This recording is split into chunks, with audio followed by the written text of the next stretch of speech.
जय हिंद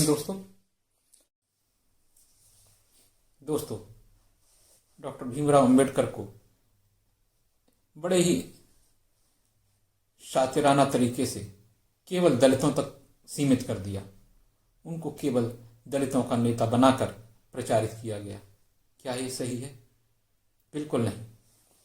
दोस्तों, लड़कियां, विशेषकर हिंदू लड़कियों को जो आज आसमान की बुलंदियों को छू रही हैं, उनको कम से कम डॉक्टर भीमराव अंबेडकर का एहसानमंद होना चाहिए। अगर अंबेडकर न होते तो क्या आज जिस स्थिति में लड़कियां हैं वो होती? कदापि नहीं। आज वो घर में कहीं चूल्हा चौका फूंक रही होती। हिंदू महिलाओं के लिए अकेले अंबेडकर ने जितना काम किया, बाकी सारे नेता मिलके भी उतना काम नहीं कर पाए। उन्होंने हर तबके की महिलाओं की बात की। फिर दोस्तों, अगर वो नेहरू पर दबाव न बनाते तो नेहरू शायद हिंदू कोड बिल को टाल जाते। उस समय जनसंघ की भी स्थापना हुई थी, वो भी सरकार में शामिल थी। उस समय सर्वदलीय सरकार थी दोस्तों, जिसमें कानून मंत्री का पद डॉक्टर भीमराव अंबेडकर को मिला था। मूल संविधान के आर्टिकल 25 को अगर पढ़ें तो उसमें धार्मिक स्वतंत्रता का अधिकार दिया गया है, और अगर 25 से 28 तक ध्यान से पढ़ेंगे तो उसमें लिखा है कि धर्म में सुधार के लिए कोई कानून अगर बनाया जाता है तो उसे धार्मिक स्वतंत्रता के अधिकार का उल्लंघन नहीं माना जाएगा।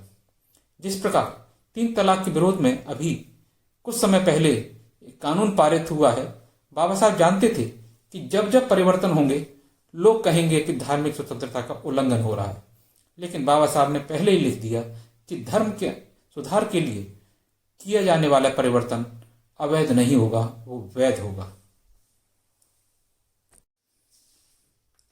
तो बाबा साहेब प्रधानमंत्री से बार बार हिंदू कोड बिल को पास करवाने के लिए दबाव डाल रहे थे।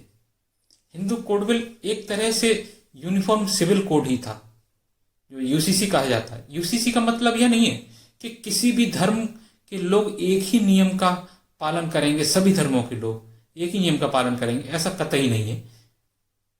इसका अर्थ यह है कि सभी के धार्मिक नियम तो अलग अलग होंगे, लेकिन किसी के धार्मिक या अन्य प्रकार के किसी भी अधिकारों का हनन नहीं होगा। यह है यूसीसी। उनकी चिंता सबसे ज्यादा हिंदू कोड बिल को लेकर के थी, क्योंकि हिंदू समाज की महिलाएं अत्यधिक प्रताड़ित थीं और दलित समाज भी इस कानून के अंतर्गत आता था। मुस्लिम पर्सनल लॉ को उस समय शरीयत एप्लीकेशन एक्ट 1937 के तहत चलाया जा रहा था, जिसके खिलाफ आंदोलन चल रहे थे और अब भी चल रहे हैं। नेहरू और डॉक्टर राजेंद्र प्रसाद, जो उस समय संविधान सभा के अध्यक्ष थे, उनके बीच में काफी टकराव हुआ, और वो टकराव तब शुरू हुआ जब अंबेडकर ने अक्टूबर 1947 में संविधान सभा में हिंदू कोड बिल का मसौदा पेश किया। नेहरू ने इसका समर्थन किया। इसके अंतर्गत एक संहिता बनाई जानी थी और कई नियम भी थे।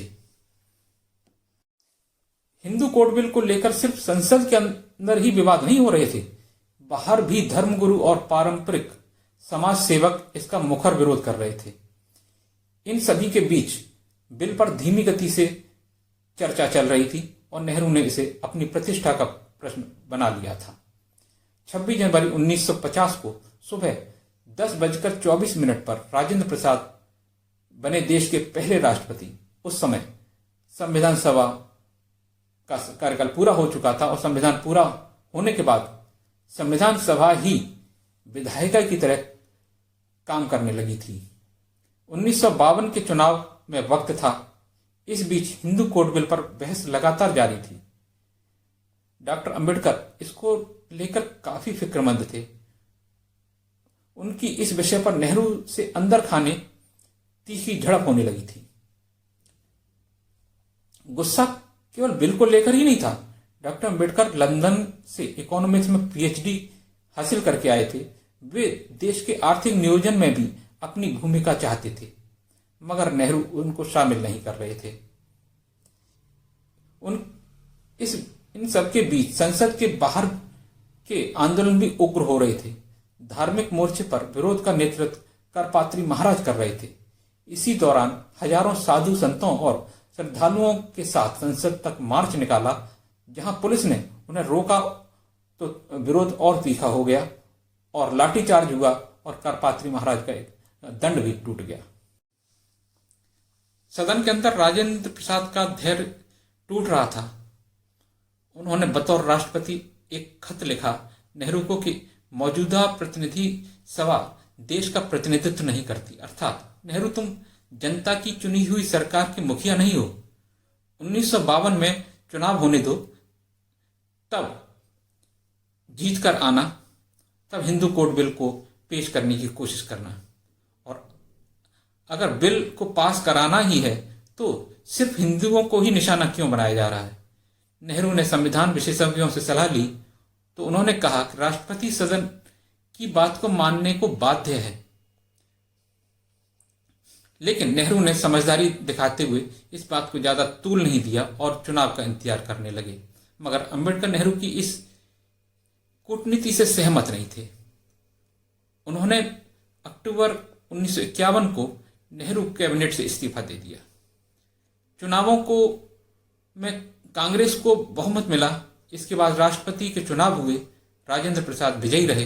पहली लोकसभा में अंबेडकर के भारी दबाव के कारण कई संशोधनों के साथ 1955-56 में हिंदू कोड बिल कई टुकड़ों में पास हुआ, जिसमें पहला हिंदू मैरिज एक्ट, दूसरा हिंदू सक्सेशन एक्ट या उत्तराधिकार अधिनियम, तीसरा हिंदू माइनॉरिटी गार्जियनशिप एक्ट और चौथा Hindu adoption and maintenance act शामिल थे। हिंदू सक्सेशन एक्ट में हिंदू बेटियों को बेटों के बराबर उत्तराधिकार का अधिकार दिया गया था।